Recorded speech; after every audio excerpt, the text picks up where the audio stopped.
The old regime was a system, and that means it involves 3 different issues: political, economical, and social issues. So we are going to study first the society, and for that it's very important for you to understand what the states are. The entire society was based on these states. States are social groups determined by birth, and that means that you cannot change your state of birth. Never.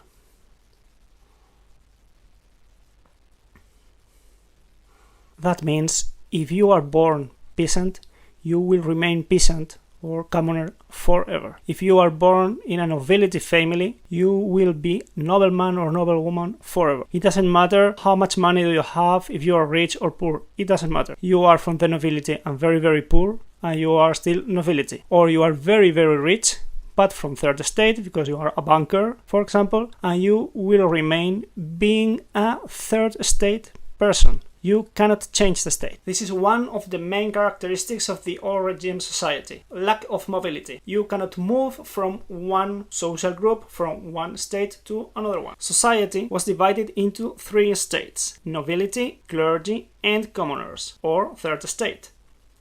The nobility and clergy are privileged states.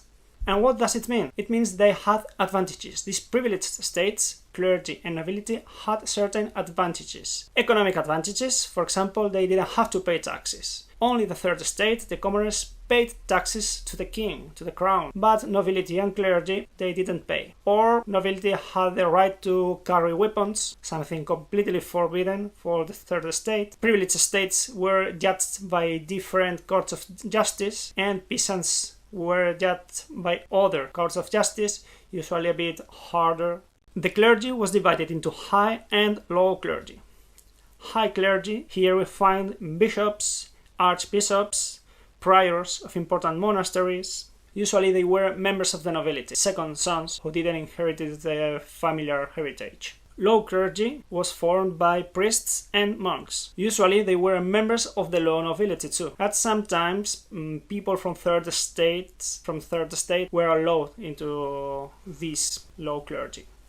The nobility was also divided into high and low. High nobility owned vast lands. They had a lot of properties, and that means they received rents from these lands. This high nobility group used to be the richest group in the society, usually the most wealthy. The low nobility usually had less money, although they remained being a privileged group. The commoners, or third estate, are the majority of the population. They are formed by peasants and bourgeoisie. Peasants are the agricultural workers. They used to live and work in high nobility or clergy lands, and they had to pay rents to them. For instance, the tithe was a tax paid to the church. It consisted of the 10th part of your production. Bourgeoisie is a group formed by artisans, traders, lawyers, servants, doctors. Some of them were wealthy, bankers for instance, but they had no political power, and they had to pay taxes to the king. Of course, the most wealthy bourgeoisie people will demand political rights, but of course, privileged groups, clergy and nobility will reject every reform. So, don't forget the 2 main characteristics of this society. First, lack of mobility. You cannot change, you cannot move from one state to another one. And second one, privileges. It's an unequal society. There are privileged groups and non-privileged groups.